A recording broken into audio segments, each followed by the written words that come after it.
Hello, everyone, and welcome back to eBoogie Studios.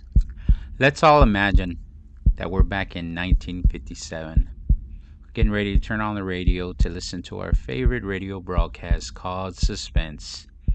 Hope you enjoy.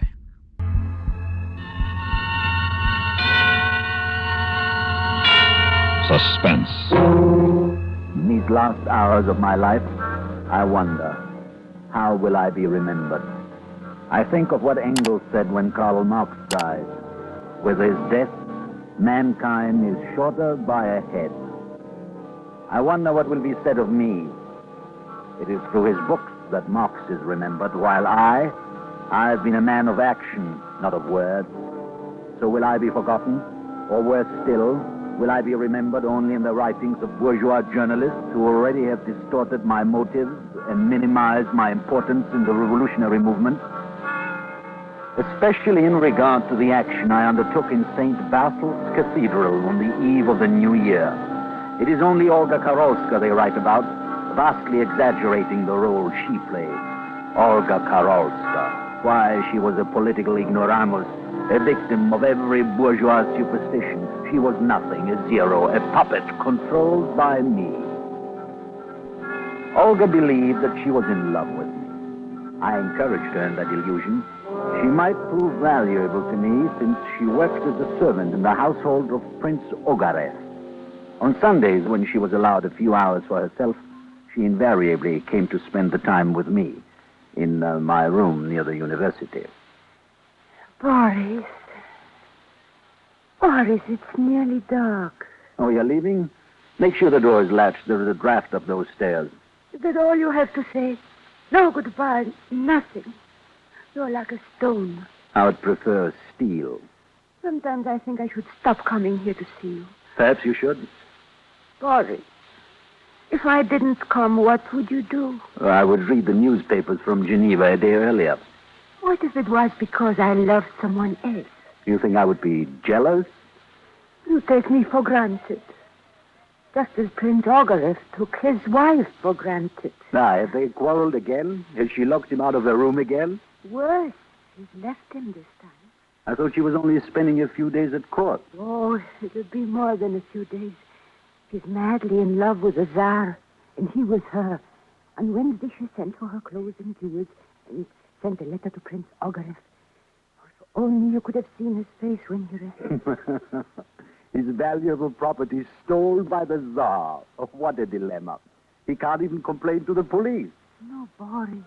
He loves his wife. Just as he loves his horses and his serfs. And You wouldn't say that if you saw how he looked. Or if you heard him calling on God to bring her back to him, threatening to kill the Tsar. When did he do that? He was pacing up and down, muttering to himself. I overheard him. He really meant it. I'm sure of that. What makes you think so? Well, yesterday when I was dusting his study, he said some strange things to me. He talked about the Tsar's father, about how he'd been assassinated. He said he thought the terrorists who killed him were very brave men. I didn't answer, though he seemed to expect me to.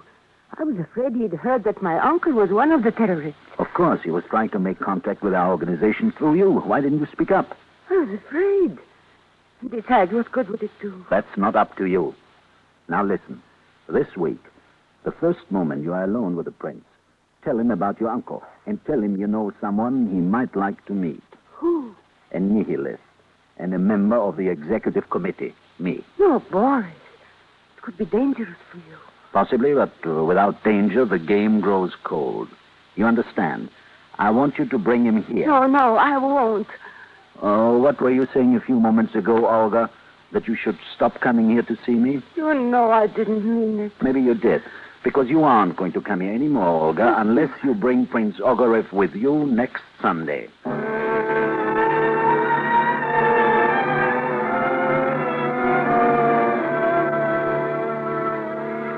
During the week, I began to devise a plan. A simple, daring plan which would mean glory for me and an end of tyranny in Russia. On Sunday, I waited impatiently. It was mid-afternoon before they arrived. Boris, this is Prince Ogarev. How do you do? How do you do? Come in, Excellency. Olga, I think the prince would prefer to talk to me privately. Yes, I suppose so. May I come back a little later, Boris? If you like. Come in, Excellency. Thank you. Olga said that you wanted to meet me. And to meet you, Prince Ogarev, a man has only to express the wish to one of your servants. Come now, you are here because you wanted to meet me. I assure you, I'd never heard your name until... There is no need to waste time.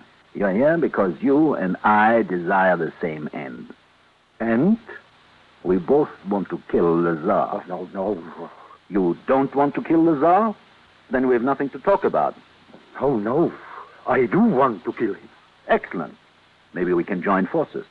But first, I would like to understand you better. For instance, why do you want to kill the Tsar? For the same reason as you. For Russia. For the Russian people.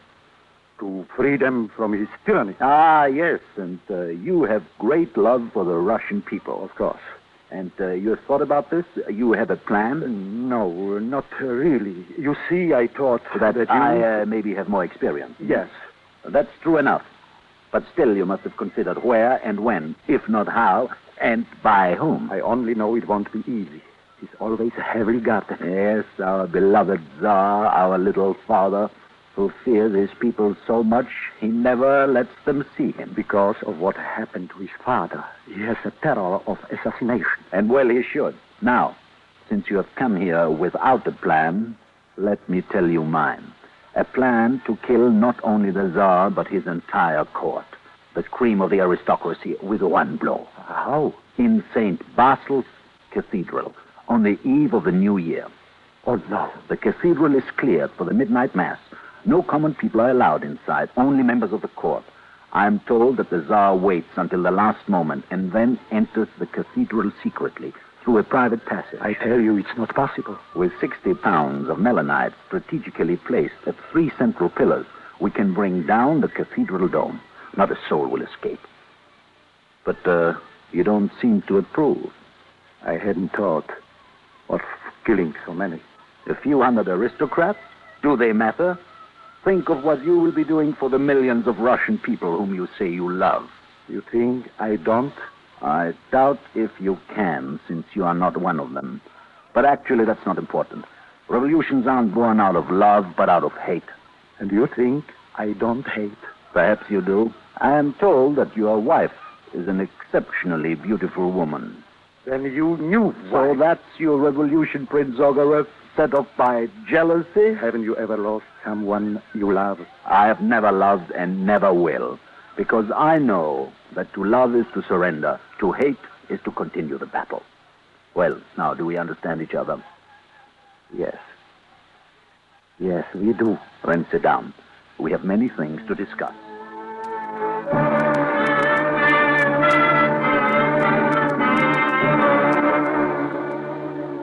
It was then 2 weeks before the eve of the New Year. Prince Ogarev and I met several times again to complete our plans in my room, on the street, in the library of the university.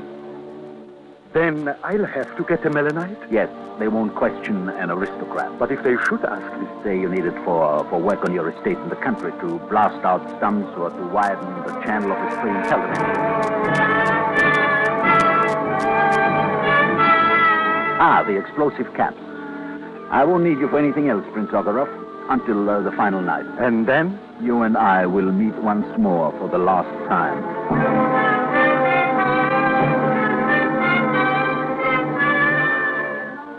Besides the prince, I needed 2 other confederates, a man and a woman.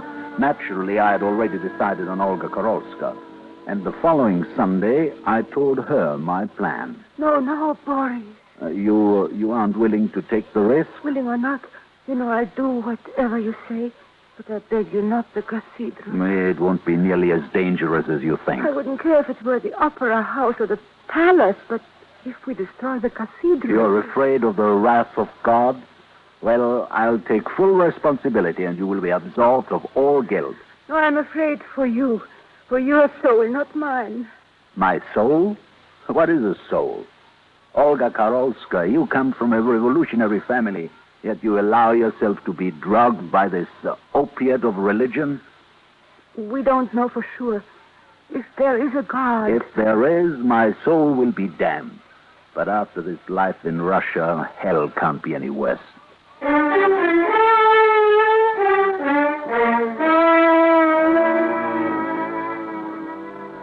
Now I needed to find the right man. Someone passive like Olga. Someone in awe of me. A man who preferred to follow rather than to lead.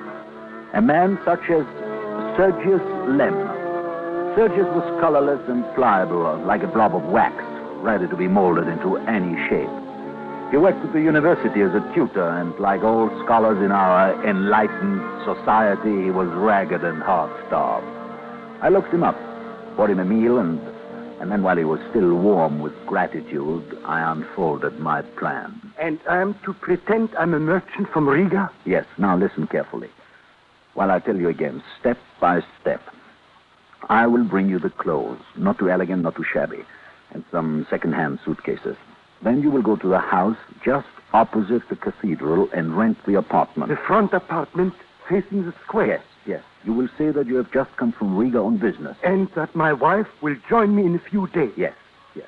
Olga will be there in a week from today. The following night, I will come with the final instructions.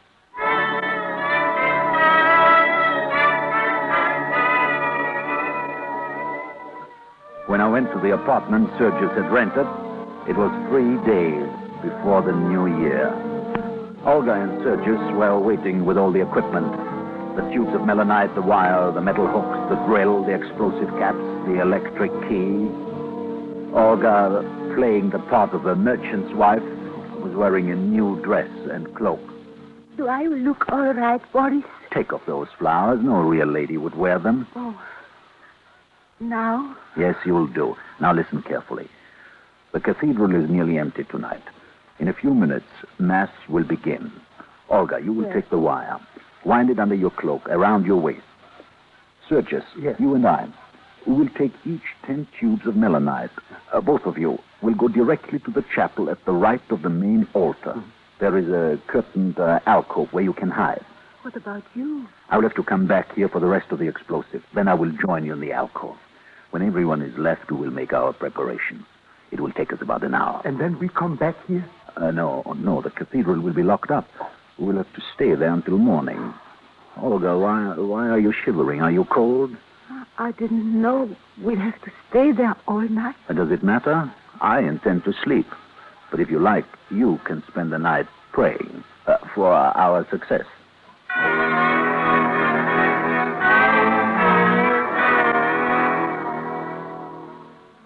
No one paid any attention to us as we crossed the snow-covered square. There was no wind, and the air was filled with a raw, freezing mist. I think there's going to be another storm. Yes. It will be snowing by morning. Just as I hoped. They've begun the Mass. Yes, now remember, go directly to the chapel and pay no attention to me. Oh, boy. Quickly, going quickly. Olga, don't stand there staring. Blasphemy. Go on. Yes, I'm going. Oh, Boris, cross yourself. I beg you, cross yourself. Fool, go on in. Dear Heavenly Father, have mercy on us. For what we mean to do, have mercy on him. Have mercy on him.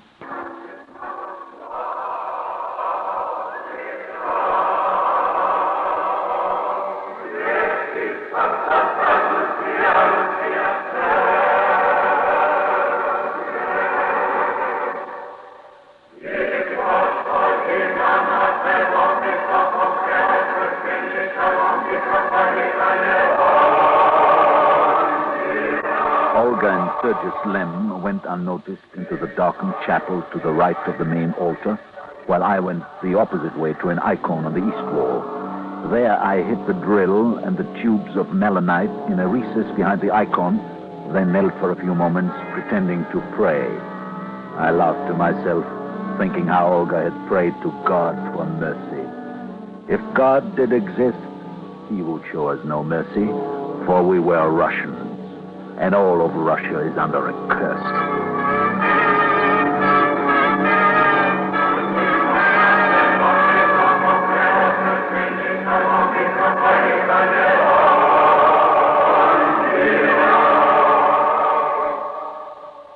I came back to the cathedral with the rest of the Melanites, I too went to the chapel.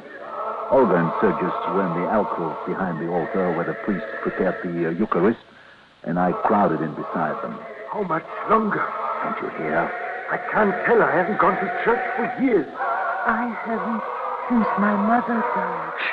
It's nearly over.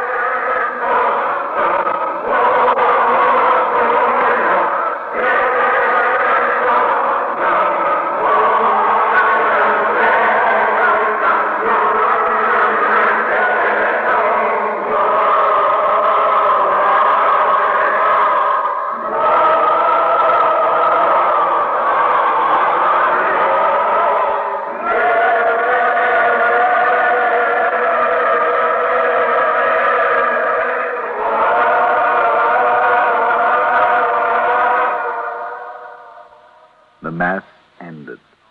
The people left by ones and twos. Then the priests and the acolytes.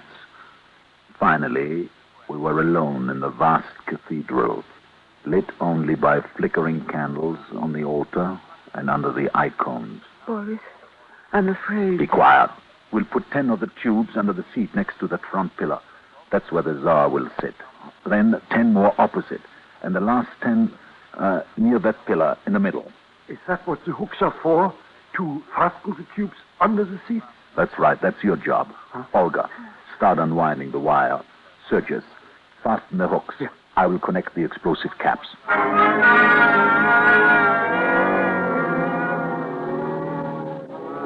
When the melanite was all in place, with the explosive caps connected, we ran a wire under a row of seats, fastening it so that it could not be seen.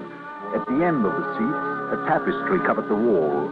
We ran the wire behind the tapestry up to a small window. Then I lifted Sergius up to push the window open. Open all the way. That's enough. Do you have the wire? Yes. Good. Do you see that drain pipe outside? Yes. Can you reach it with the auger? I think so, yes. Drill a hole in the pipe. Then feed the wire into it, enough to reach the ground.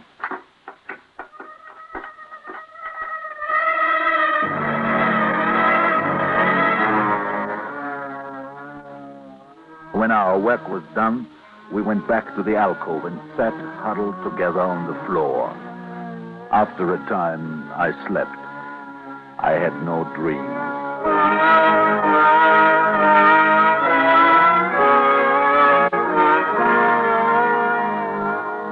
Everything worked in our favor. In the morning, when we left the cathedral, it was snowing hard. We stayed in the apartment all day. That night, I watched from the window until the square was almost deserted. Then I went out, alone, to finish our work. Snow was still falling heavily, a soft, silent curtain of whiteness that blotted out my footprints and hid me from any passerby. I went to the drain pipe, reached up, and found the wire and pulled it out. I fastened the end to another coil of wire, which I unrolled across the square, methodically stamping it down into the snow. I then brought the end of the coil through the window of the apartment. Is it done? It's done. Tomorrow, just after midnight, Russia will be in our hands. Until then? You and Olga stay here. I will be back tomorrow evening after a final meeting with Prince Ogarev.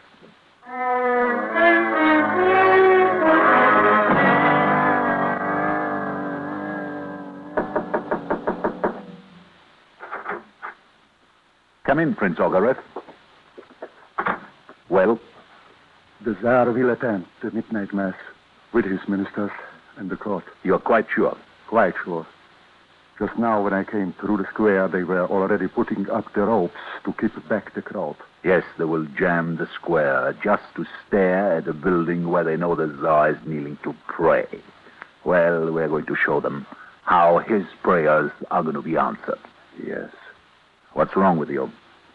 This is filthy work. Revolutions aren't made with rose water. No, I suppose not. At least my wife has gone to spend the new year at our estate in the country. Good. Then you won't be distracted from the last thing you have to do. Now, We'll have no way of knowing when the Tsar enters the cathedral, since he won't face the crowd in the square. So Sergius Lem will wait outside, below the steps. When the Tsar arrives and the Mass has begun, come out and tell Sergius. He will bring the word to me.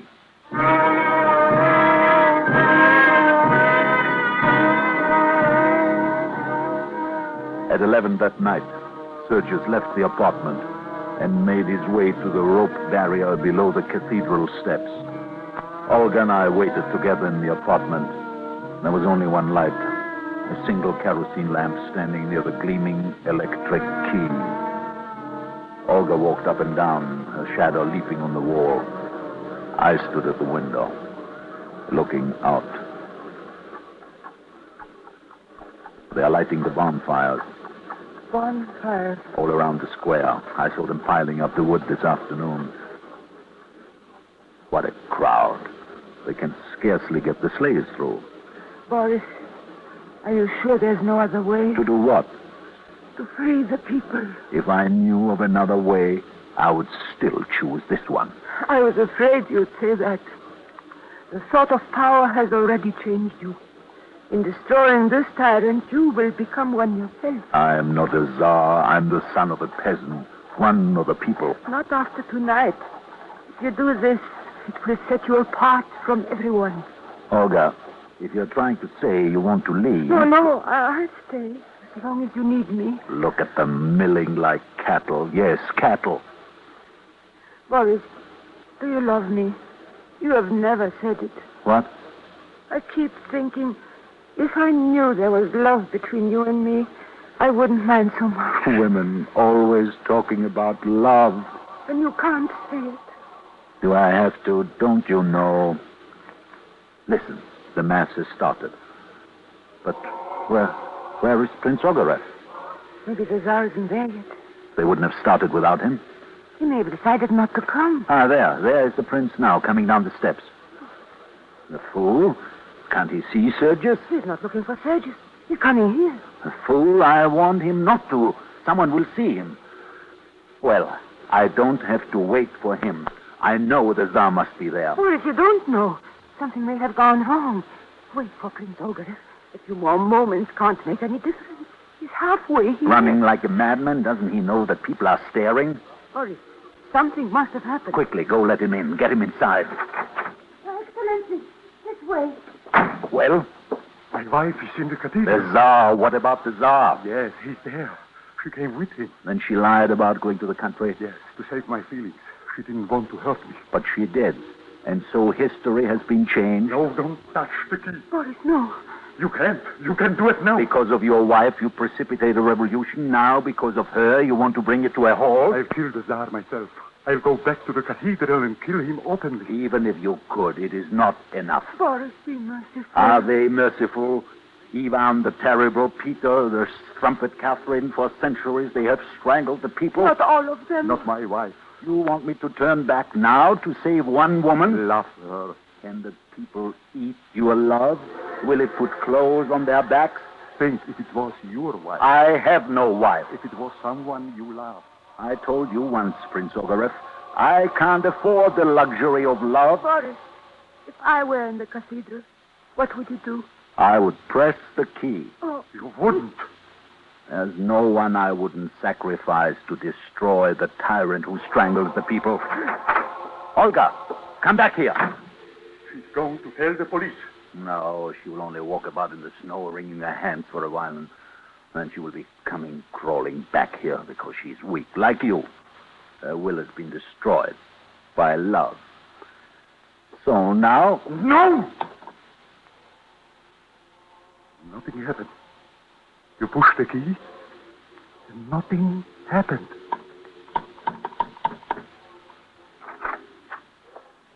Boris, What have you done? What have you done? I broke the wire. You will never find it in the snow. You broke the... No, put down the gun. She was right. I did it for your sake, Boris. To save you from committing murder. To save your soul. You're sick, Boris. You're without love.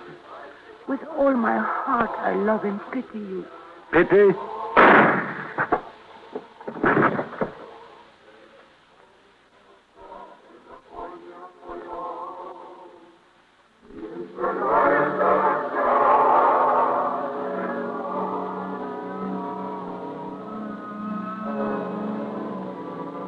Nietzsche once said, the fundamental fault of the female character is that it has no sense of justice. It was true of Olga Karolska when she put what she called love above everything else. It was a glorious plan. It failed because of her. And now, they are coming for me.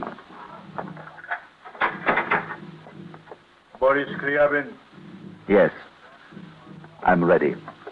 come with me.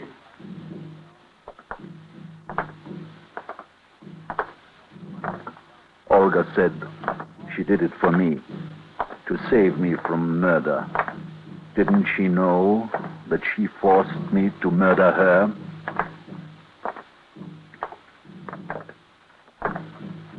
And she said she pitied me. What did she mean? Why should she pity me? No, I'm not ready to die yet. I can't die before I know what she meant. Halt! No.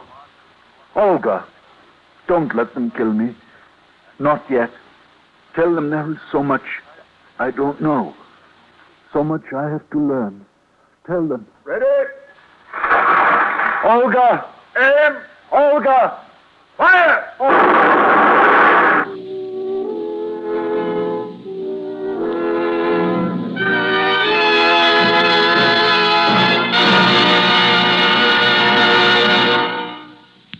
Suspense.